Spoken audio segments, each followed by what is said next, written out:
मेरे दोस्तों, मैं आपको कुछ बताना चाहता हूँ। अक्सर औक़ात हम अपना वक़्त ज़ाया करते हैं जब हम खुदा के कलाम पर मबनी अमल नहीं करते, जब हम इस पर तवज्जो नहीं देते। जब खुदा बाइबल के जरिए हमें मुलामत करता है तो अक्लमंद लोग इसे कबूल करेंगे। ये खुदा मुझसे बात करता है, मुझे लगता है कि ये मेरे लिए है।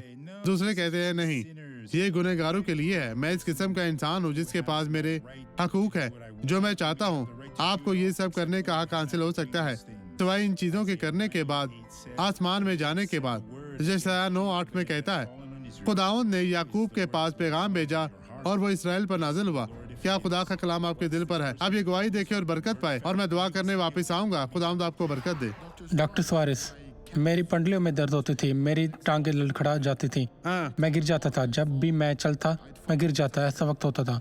लेकिन फिर दुआ के बाद तमाम दर्द चले गए। ये खत्म हुआ तो अब इधर आए, इधर आए। आप चल नहीं सकते थे, लेकिन यहाँ पर चले। हमें दिखाएं, खुदावंद ने आपको बरकत दी है। चलते जाएं, चलते जाएं। अब आप ठीक है, चले चले चले, एक खिलाड़ी बन रहे हैं। ये ठीक है भाई, चलते जाएं, चलते जाएं, आहिस्ता आहिस्ता। खुदावंद आपके साथ है। खुदा की तारीफ हो।